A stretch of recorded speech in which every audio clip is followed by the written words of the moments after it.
agente etiológico. A histoplasmose é causada por um fungo dimórfico considerado uma micose endêmica e oportunística em pacientes imunossuprimidos. No homem, a infecção é adquirida através da inalação de conídeos presentes na natureza. Foi primeiramente descrita por Samuel Darwin, no Panamá, em 1905. O micro-organismo só foi corretamente identificado como um fungo com dimorfismo térmico em 1934. Há duas variedades do histoplasma, são a variedade capsulatum e a variedade do Boyce. Na variedade do Boyce, as células são maiores, têm paredes mais espessas. À temperatura ambiente, o micélio cresce na forma de uma colônia branca aérea, que contém microconídeos e macroconídeos tuberculados, estes cobertos por projeções espiculadas. O micélio é hialino, ramificado e septado, e os microconídeos são piriformes e de paredes lisas. A fase sexuada denomina-se Agelomelices capsulatus, incomum seu isolamento no laboratório clínico. O habitat desse patógeno é solo contendo fezes de aves e morcegos, que servem como um bom meio de crescimento para o organismo, podendo persistir no ambiente após a contaminação por longos períodos de tempo. As aves não albergam o fungo devido à alta temperatura corporal, mas os morcegos podem ser portadores crônicos, excretando formas viáveis em suas fezes.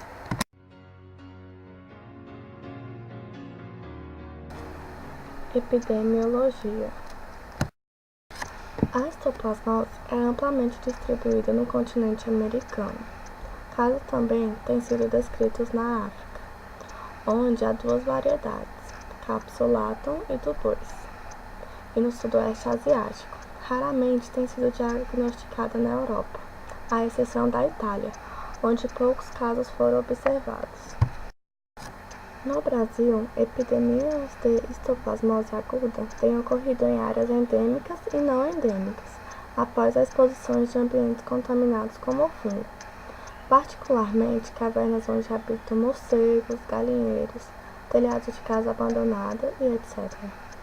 Esses surtos já foram observados no Brasil, nos estados de São Paulo, Rio de Janeiro, Espírito Santo, Mato Grosso e Minas.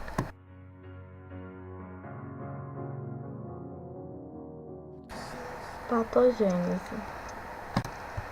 A maioria dos conídeos inalados chegam intactos aos alvéolos pulmonares, estimulando a resposta inflamatória do hospedeiro, compostas de células mononucleares e macrófagos, que são inaptos para destruir o micro-organismo.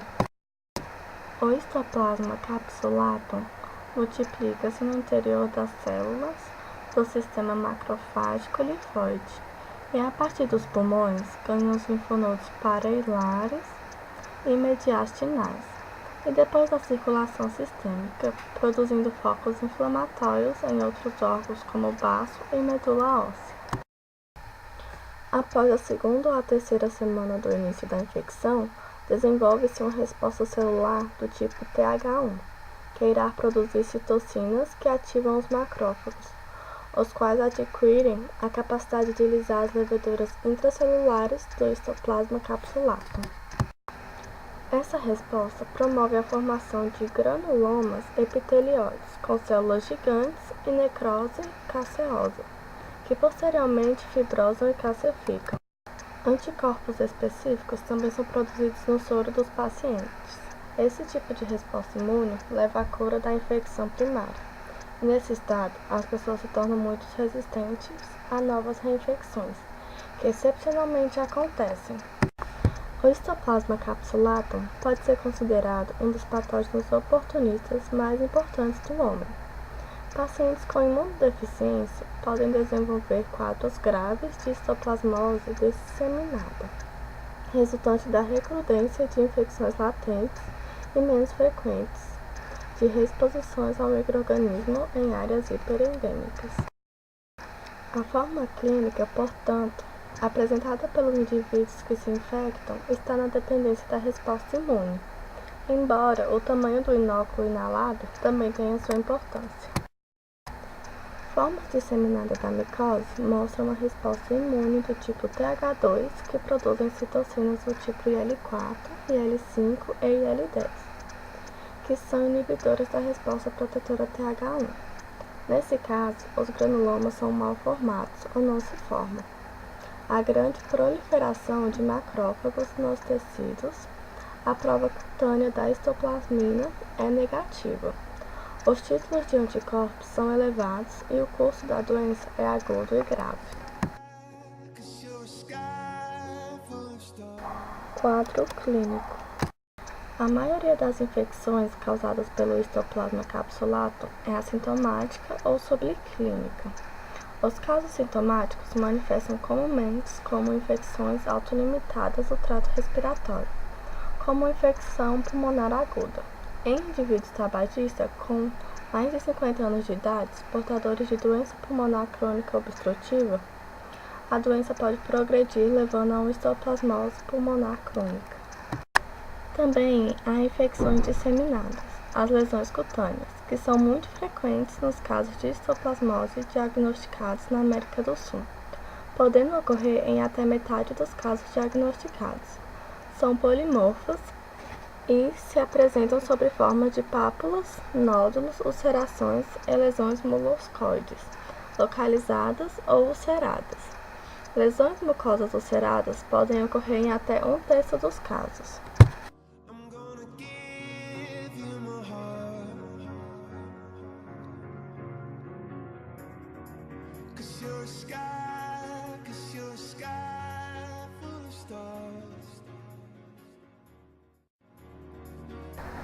Diagnóstico.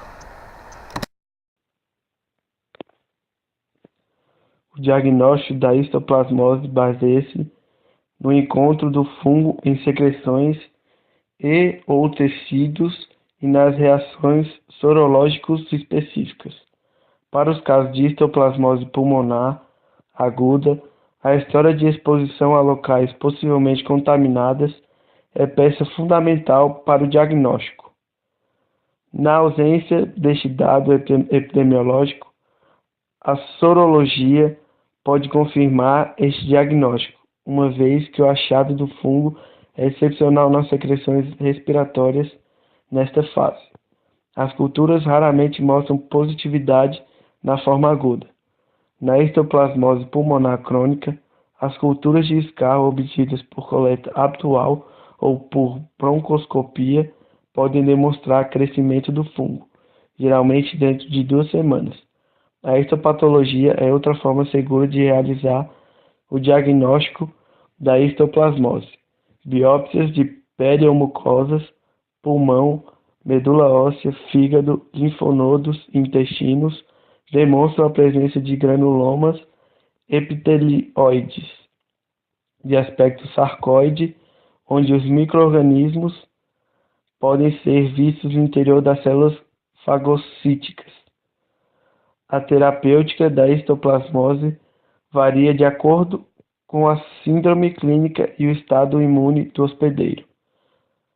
O histoplasma capsulatum é sensível a diversos antifúngicos, tais como anfotericina B, cetoconazol, itraconazol e fluconazol. Historicamente, a anfotericina B tem sido o antifúngico mais efetivo para tratar esta micose, principalmente os casos disseminados.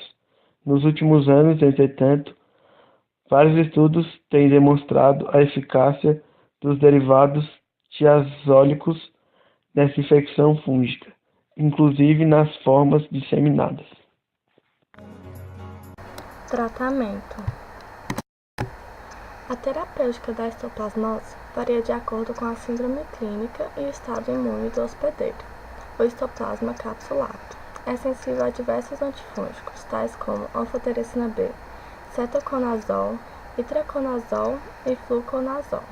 Historicamente, a anfotericina B tem sido o antifúngico mais efetivo para tratar essa micose, principalmente nos casos disseminados.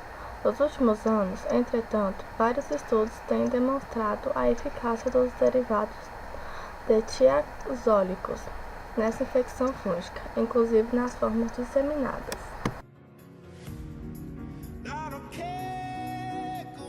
Campanhas educativas. Existem poucas campanhas para a prevenção da histoplasmose. Em São Paulo, na cidade de Piracicaba, e em Minas, na cidade de Lavras, existem campanhas contra a alimentação de pombos. O ar contaminado com a fezes do pombo é um veículo de doença, entre elas a histoplasmose.